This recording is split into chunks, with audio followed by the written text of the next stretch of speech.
أعوذ بالله السميع العليم من الشيطان الرجيم بسم الله الرحمن الرحيم السلام عليكم ورحمة الله وبركاته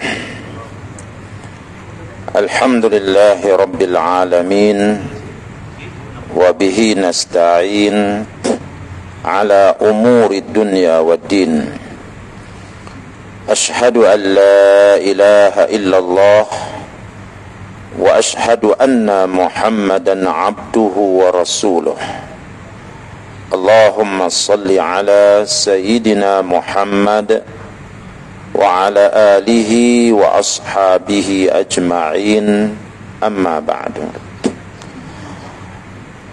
Alhamdulillah, kita ucap syukur pada Allah Subhanahu wa taala pada tengah hari Jumaat yang mulia ini dapat sama-sama kita sampai ke rumah Allah dengan lebih awal lagi, mengikut khutbah Jumaat yang telah dibaca di negeri Selangor pada minggu lepas yang bertajuk Sahkah Jumaatku.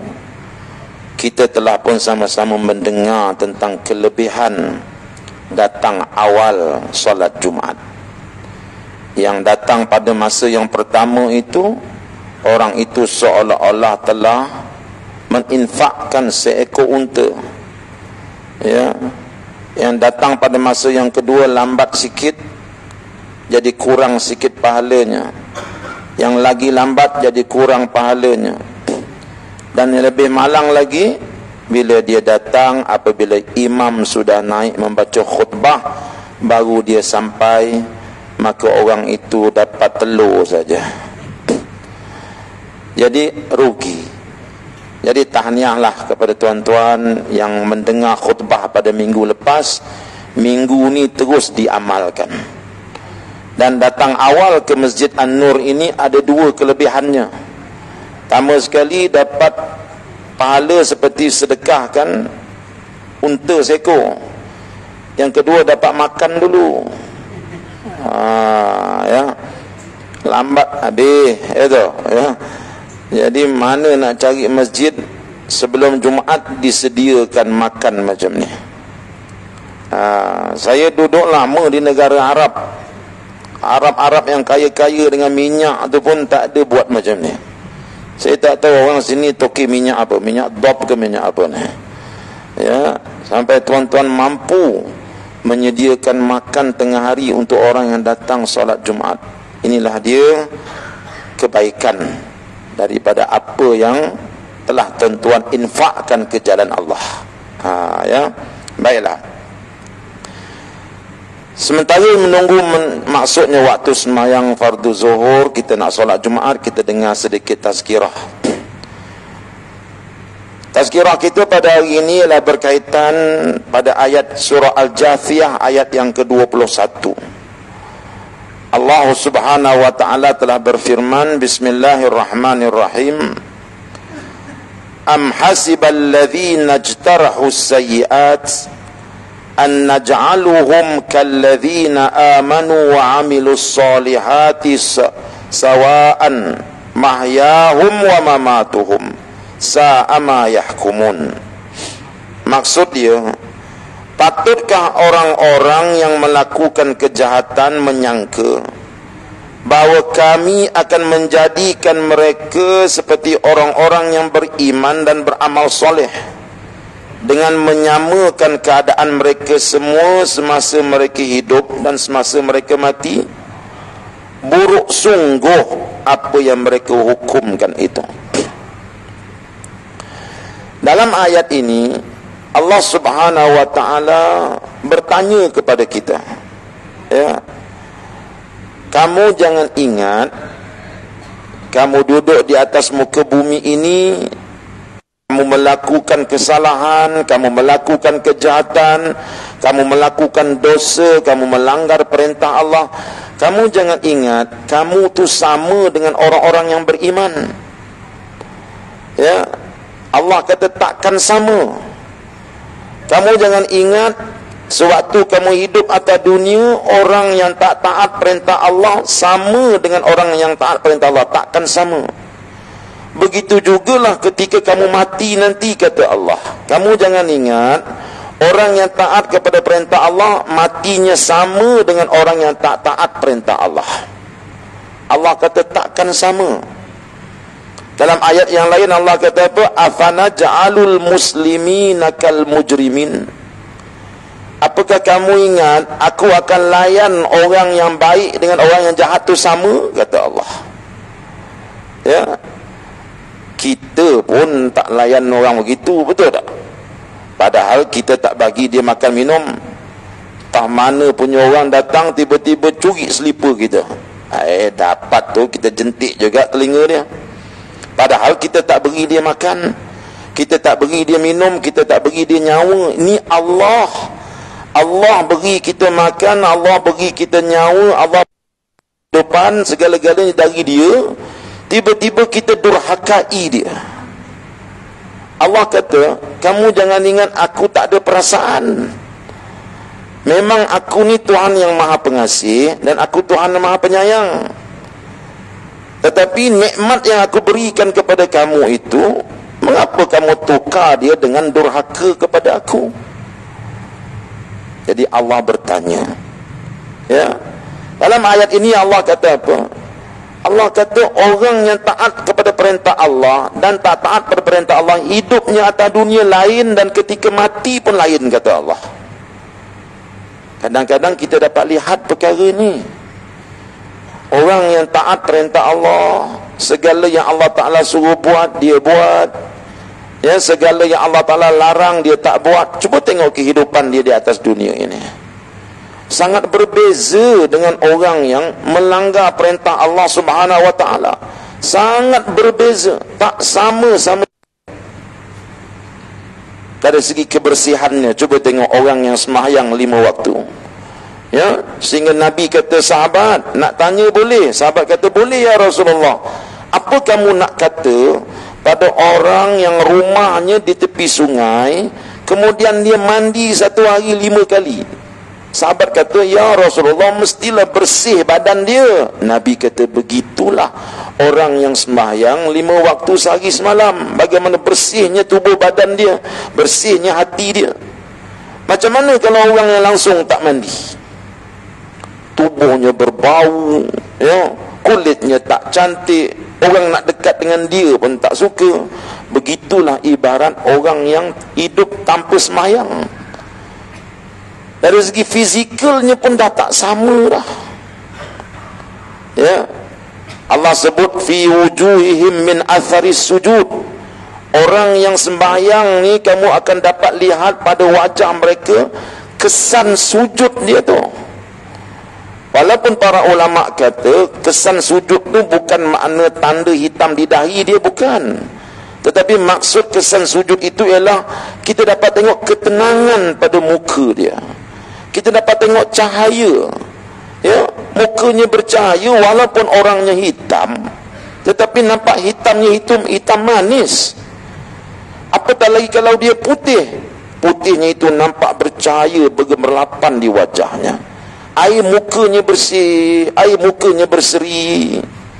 Allah kata aku akan letakkan tanda ini di wajah mereka. Ya, itu kata Allah. Cuba kita lihat orang yang tak nak ikut perintah Allah. Kesian kadang-kadang hidup mereka ini. Ya, baru sedikit diuji oleh Allah, dia punya membentak tu, ya Allah. Sedikit saja Allah Ta'ala uji dia. Ya, dia bawa anak dia pergi sekolah. Anak-anak ambil peperiksaan. Sampai dekat sekolah nak turun, ayah lupa bawa pensel box. Pensel box lupa bawa. Ayah dia kata sebakul maki hamun dekat anak dia. Nak balik rumah kau ingat dekat ke? Kau macam-macam lah. Ya. Tapi cuba tengok orang yang dekat dengan agama, macam mana tenang dia menghadapi perkara itu. Tertinggal pensel box lah ayah, tak apa, kita pergi kedai depan lo, kita beli sikit, tak apa, jangan bimbang, periksa pun lambat lagi. Tenang dia menghadapinya, sebab dia tahu ini semua kerja Allah. Tapi kalau agama tu Allah tu tak ada dalam hati, dia punya bentak dia punya mengamuk dia, kita akan dapat lihat berbeza dengan orang yang dekat dengan Allah. Ya, berbeza sangat. Tuan yang dikasih sekalian, begitu jugalah pada masa dia nak meninggal dunia. Dalam ayat ni Allah kata, kamu jangan ingat orang yang taat kepada perintah Allah tu ketika dia nak meninggal sama dengan orang yang tak taat perintah Allah. Lain, kata Allah. Tak sama. Kita dapat lihat dalam kehidupan seharian kita, bagaimana orang-orang yang taat kepada perintah Allah, kematian mereka kematian yang dicemburukan oleh kita.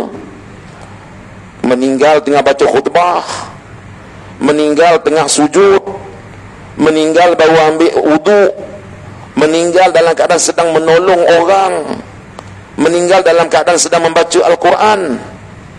Ya, cara dia meninggal tu Allah Ta'ala bagi cara yang cukup hebat. Dia sedang taat kepada perintah Allah, Allah ambil nyawa dia. Kita dengar pun Allah, kita bercita-cita nak jadi macam dia. Berbeza dengan orang yang durhaka kepada perintah Allah.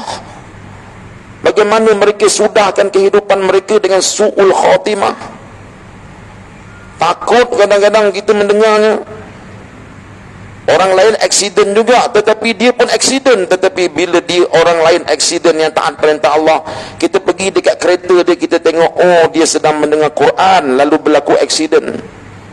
Tapi yang jauh daripada perintah Allah ini, macam-macam diceritakan oleh polis-polis lebuh raya. Ketika aksiden berlaku, bila pergi dekat tu tengok rupa-rupanya dia sedang melakukan dosa dan maksiat dengan perempuan dalam kereta dia, lalu berlaku aksiden. Allah kata, aku takkan buat sama. Orang yang sujud kepada Allah takkan sama cara matinya dengan orang yang sujud kepada perintah Allah.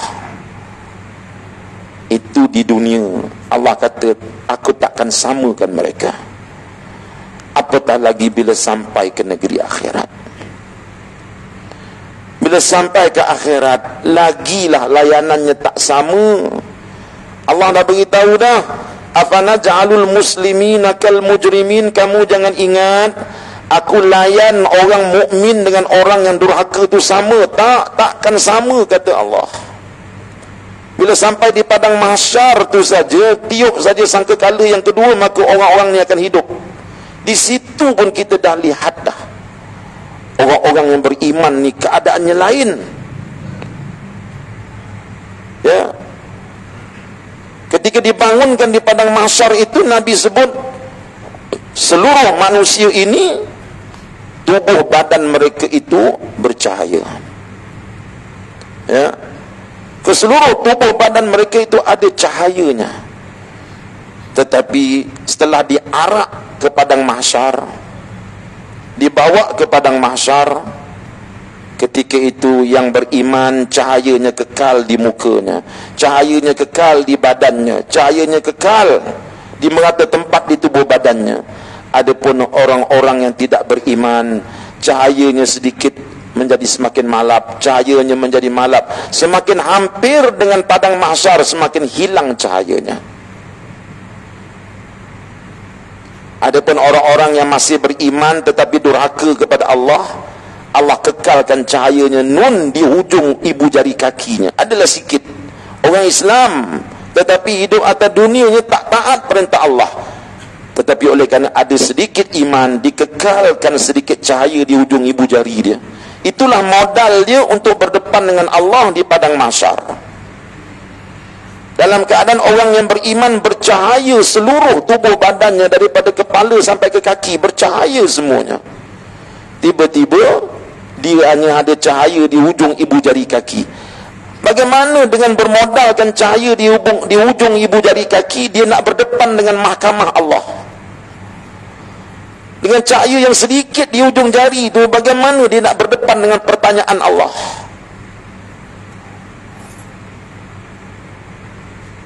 Allah dah kata dah, aku takkan layan kamu sama, kata Allah.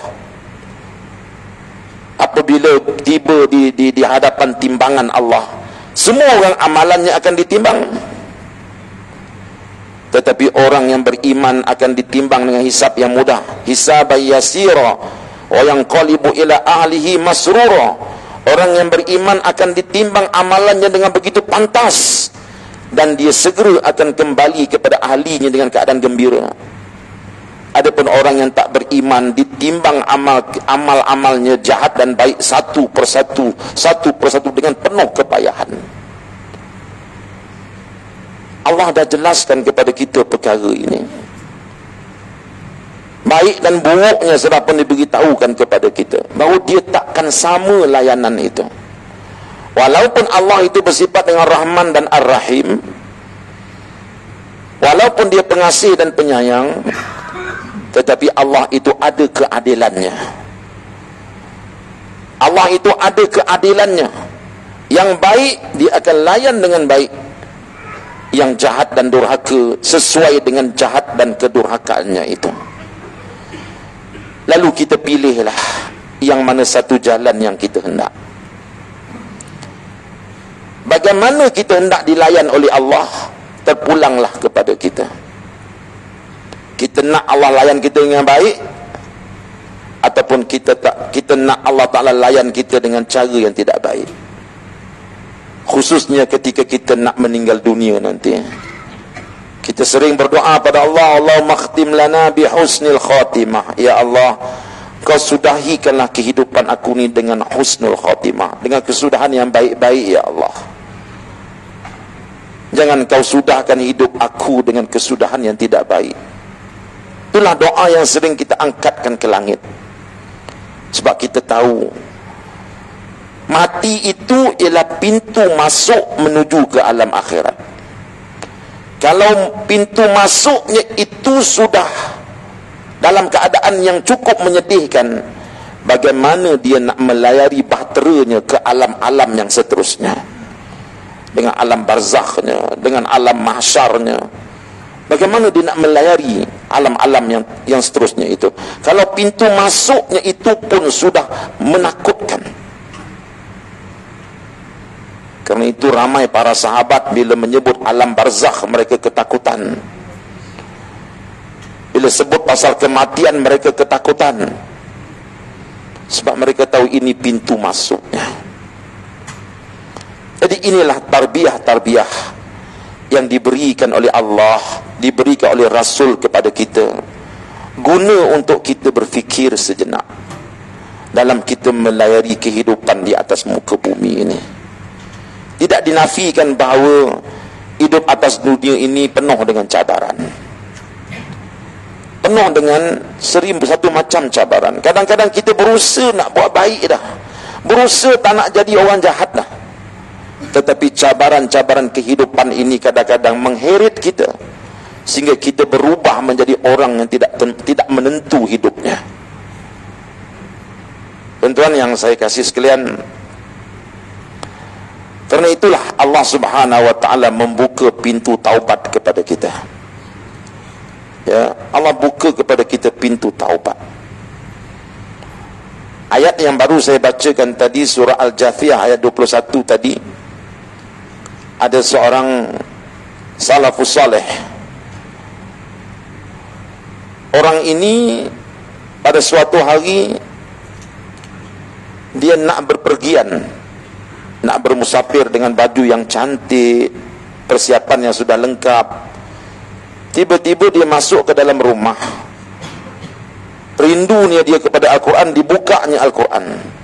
Bila dia buka saja, terus dia ternampak surah Al-Jathiyah ayat yang ke-21 tadi. Ketika itu terduduk dia menangis. Menangis dengan sehabis-habis menangis, sehingga anak isteri yang dah tunggu dekat luar masuk ke dalam, tengok apa hal orang tua ni. Tengok dia sedang menangis. Mengapa? Cuba kamu baca ayat ini. Bagaimana Allah mengatakan bahawa layanan dia kepada orang yang beriman dan tidak beriman tidak sama ketika hidup dan ketika mati. Hanya sekadar membaca ayat ini, orang ini sudah menitiskan air mata. Kerana itu tuan-tuan yang dihormati sekalian, masa kita masih ada lagi. Kita masih lagi berada di atas dunia. Allah Subhanahu wa Ta'ala belum lagi mengambil nyawa kita. Masa untuk kita menjadi mukmin yang sebenar-benar mukmin itu masih ada banyak masa lagi. Kita jadikan hari ini sebagai hari permulaan untuk kita mula memotong ribin, masuk ke dalam perjalanan yang Allah redai. Tinggalkan kesalahan-kesalahan yang lalu, bertaubatlah. Jangan kita teruskan lagi perkara-perkara yang lalu. Mungkin tuan-tuan rasa hairan, mengapa ustaz ni nak bincang pasal taubat kepada kami orang masjid? Kami ni orang masjid ni ustaz, tak layak nak cerita taubat-taubat kepada kami, sebab kami ni dah jadi orang baik dah. Kami dah jadi orang baik dah. Apa nak cerita pasal taubat? Nak cerita pasal taubat ni, ceritalah dekat kelak-kelak malam tu. Itu tajuk tu bagus. Kami ni dah jadi orang masjid, kami ni dah semayang. Tuan-tuan yang dihormati sekalian, taubat ni ada banyak, ya.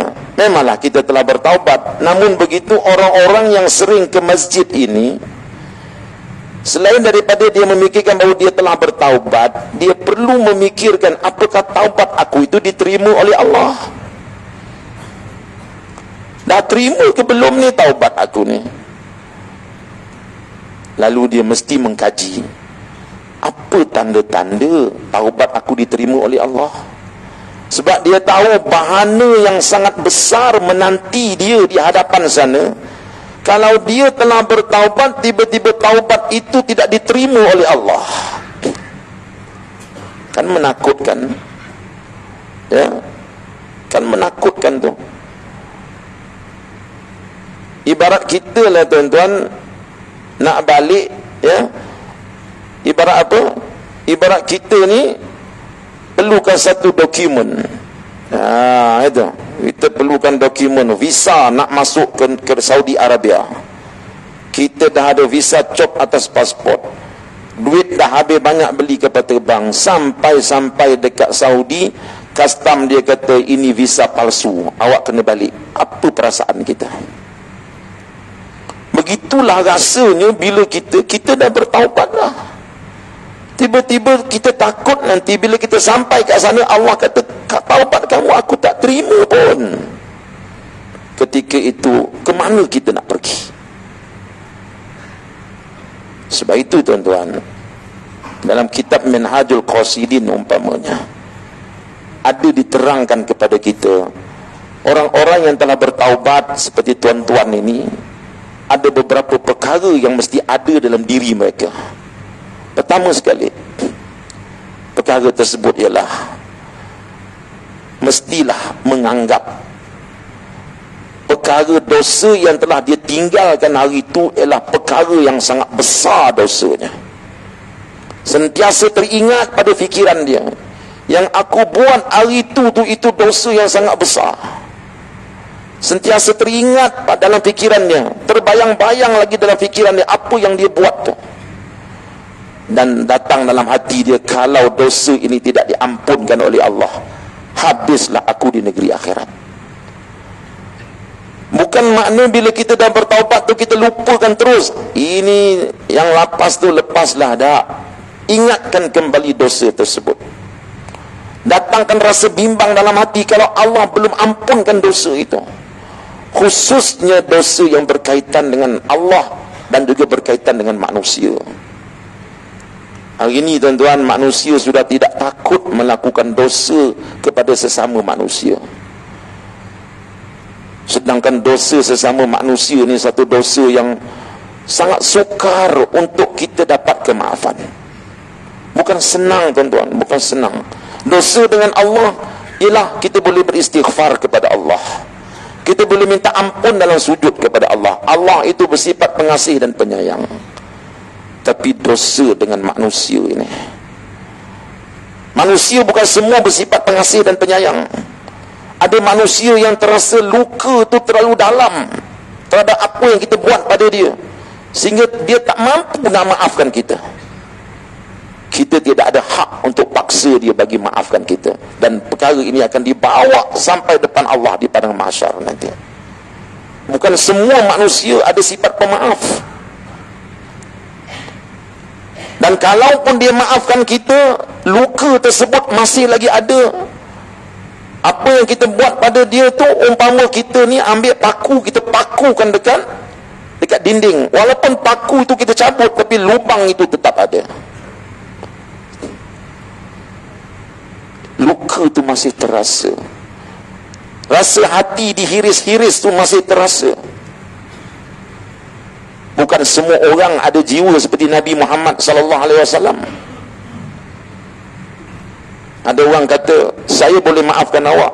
Dulu kita bersahabat baik. Kamu fitnah saya, kamu bohongi saya boleh maafkan. Tetapi hati ini sudah tidak seperti dulu lagi. Bagaimana kita nak mengharungi hidup macam ni, tuan-tuan? Sebab itu berfikir banyaklah sebelum kita membuat kesalahan terhadap sesama manusia. Hari ini zaman sains dan teknologi, telefon ada kat tangan kita. Manusia terdedah kepada jenayah ataupun dosa menfitnah orang lain. Jaga, tuan-tuan. Apa itu fitnah? Fitnah ini, tuan-tuan, kita sebut tentang seorang kawan kita yang dia tak buat pun perkara tersebut. Dia tak buat pun perkara tersebut. Tiba-tiba kita fitnah dia. Kadang-kadang nampak pada zahirnya macam iyalah dia buat, tetapi sebenarnya dia tak buat. Kita ambil satu cerita. Sedap juga cerita tengah-tengah Jumaat ni. Ya. Ada seorang pakcik. Orang panggil dia pakcik Assalamualaikum. Yang panggil itu orang surau. Orang yang hitam-hitam dahi ni panggil dia pakcik Assalamualaikum. Sebab apa? Pakcik ni dia suka jalan depan surau, tapi dia tak nak masuk surau. Dia jumpa orang surau, Assalamualaikum. Dia pergi. Kan balik kadang orang surau keluar semayang, Assalamualaikum. Dia tak masuk dalam. Dia tak masuk dalam.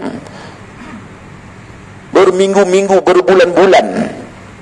Orang tak kenal dia. Cuma dia lalu depan tu, Assalamualaikum. Sampai orang panggil itu pakcik Assalamualaikum. Apa punya orang tua tak nak masuk dalam surau semayang, duk Assalamualaikum, Assalamualaikum. Jadi orang pun mula mengata dia, ini macam-macam lah, ya. Orang nak kata ni boleh macam-macam, betul tak? Ya, kalau saya bagi kertas kat tuan-tuan A4 paper tu, agaknya cukup tak 3 A4 paper nak kata orang tua ni. Macam-macam boleh, betul tak? Ini orang tua tak berguna, ini orang tua, oh macam-macam lah. Kalau nak cerita tentang buruk orang, boleh. Orang surau bila tengok pakcik ni lalu depan surau doa Assalamualaikum, tak masuk surau, masing-masing terlupa kopiah atas kepala ni. Mula kata, ini. Tiba-tiba 2-3 hari pakcik tu tak lalu. Pakcik tu tak lalu 2-3 hari. Orang kampung bertanya, mana pakcik Assalamualaikum tu? Entahlah. Tapi dengar ceritanya semalam, ujung kampung tu ada orang meninggal. Ada orang meninggal ujung kampung tu. Ada siapa-siapa pergi?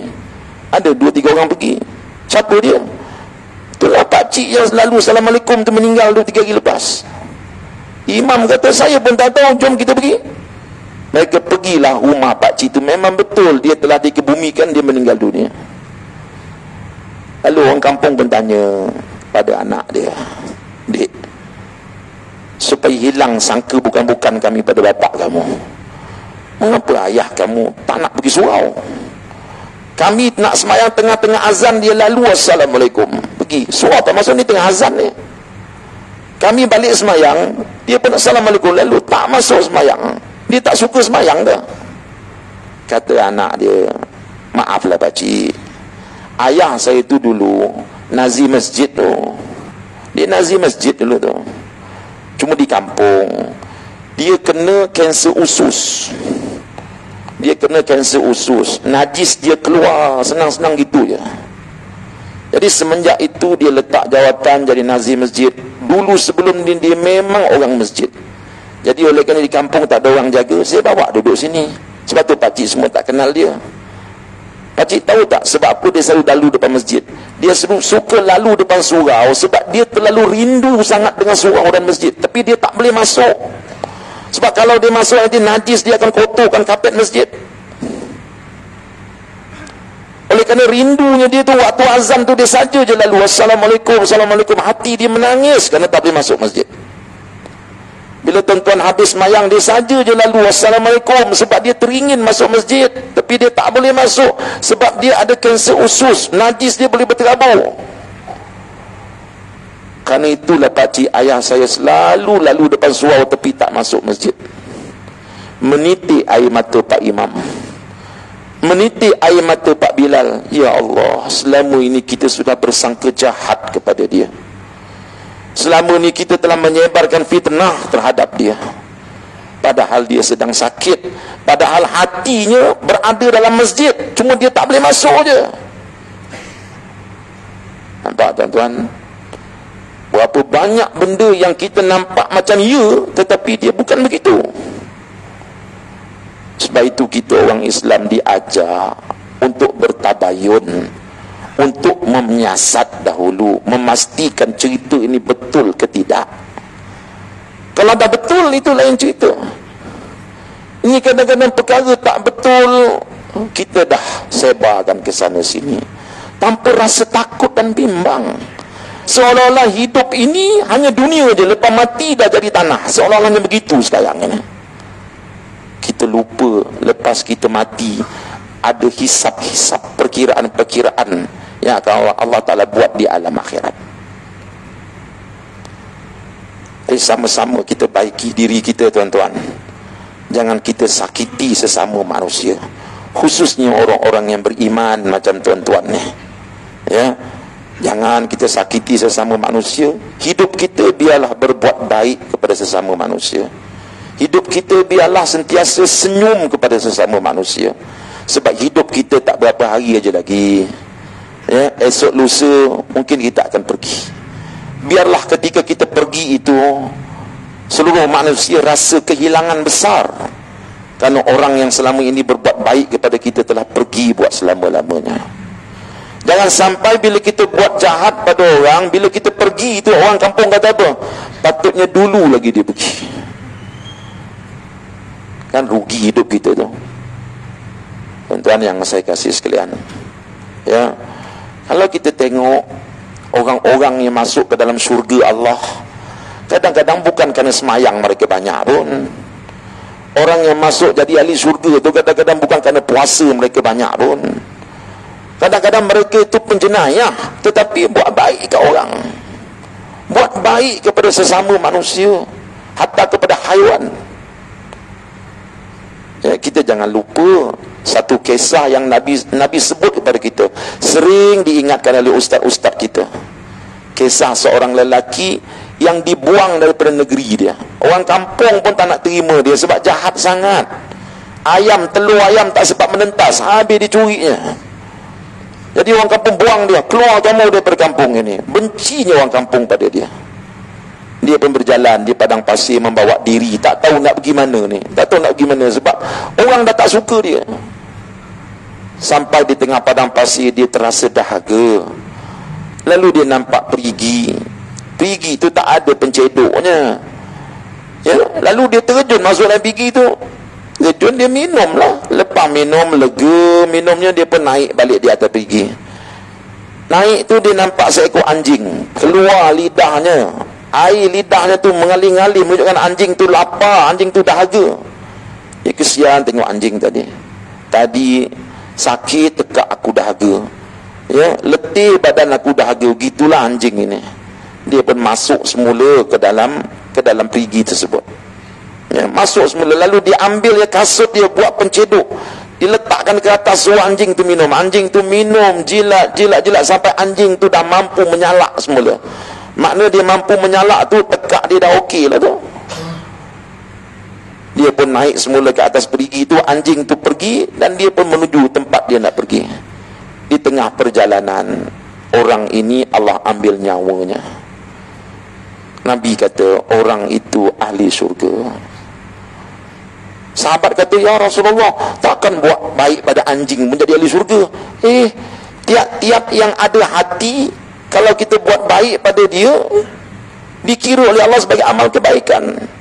Anjing walaupun dia najis mughalazah, dia makhluk yang bernyawa, Dia ada perasaan juga, tiba-tiba kita buat baik pada dia. Bagaimana tuan-tuan kalau kita berbuat baik kepada sesama manusia? Tentulah ganjarannya lebih besar lagi. Jadi tuan-tuan, hidup atas dunia hanya sekali. Mari kita warnakan kehidupan kita dengan warna yang gemilang, warna yang indah dan hebat, dengan berbuat baik kepada semua orang. Seminit sebelum saya tutup. Ya, saya tahu tuan-tuan dah pandang jam. Tapi kalau saya tak cerita ni rugi. Tuan-tuan, ada sepasang suami isteri di Kuwait baru-baru ni baru meninggal dunia. Mereka berdua ni doktor, dua-dua doktor. Dia tinggalkan kemewahan di Kuwait. Kuwait ni kalau jadi doktor tuan-tuan, tidur atas duit orang kata. Tidur atas duit. Dia tinggalkan kemewahan, dia duduk di Afrika, memberi khidmat, menolong masyarakat di Afrika. Jadi doktor di sana, menolong masyarakat kampung selama 30 tahun dia tak balik Kuwait. Dituliskan dalam artikel itu, satu hari setelah berpuluh-puluh tahun mereka tinggal di sana, meninggalkan kemewahan hidup di Afrika ni dengan panasnya, dengan kumannya, dengan tak cukup makannya, tapi dia memberi khidmat kepada masyarakat. Kata isteri dia, abang-abang, agak-agaknya di syurga nanti kita boleh dapat tak ketenangan hidup yang macam ni? Cuba tuan-tuan fikir, apa maksud dia? Abang, besok dalam syurga nanti kita boleh dapat tak ketenangan hidup macam kita dapat dekat Afrika ni? Maknanya apa dia? Maknanya ketika mereka pergi membantu orang tu, mereka sedang hidup dalam keseronokan dan juga kenikmatan hidup. Sebab apa? Sebab hidupnya membantu orang ramai. Hidupnya diberikan masa dan hidupnya untuk bantu orang susah. Itulah kemuncak kebahagiaan manusia. Oleh itu, kalau kita nakkan kebahagiaan atas dunia ni, hiduplah untuk orang. Matahari tidak menyinarkan cahayanya untuk diri dia sendiri. Matahari sinarkan cahaya dia untuk siapa tuan-tuan? Untuk orang lain. Bunga tidak menyediakan kecantikannya untuk dirinya, tetapi untuk dilihat oleh mata orang lain. Begitulah falsafah hidup atas dunia ni. Kita dilahirkan untuk membahagiakan orang lain, walaupun kadang-kadang kita terseksa batin kita. Itulah kehebatan tarbiyah yang pernah disampaikan oleh Nabi SAW kepada umat, yang perlu kita teruskan sekarang ini. Jadi saya rasa cukup sekadar itulah tazkirah kita pada tengah hari ini. Jangan lupa, hari ini saya datang dengan anak-anak tahfiz saya kat sana, nak berjumpa dengan tuan-tuan. Ya, kalau tuan-tuan nak berjuang bersama kami dalam ilmu menghafaz Al-Quran, ilmu kitab-kitab turas, ya, tuan-tuan bolehlah lihat tabung-tabung yang ada dekat belakang tu. Campaklah 10 sen, 20 sen, mana yang sempat. Mudah-mudahan dapatlah kami beli sedikit makanan untuk dinikmati oleh anak-anak tahfiz ini, dan pahalanya akan masuk ke dalam akaun tuan-tuan, insya-Allah. Itu saja. Aku qauli hadza wa astaghfirullahal azim li wa lakum. Assalamualaikum warahmatullahi wabarakatuh.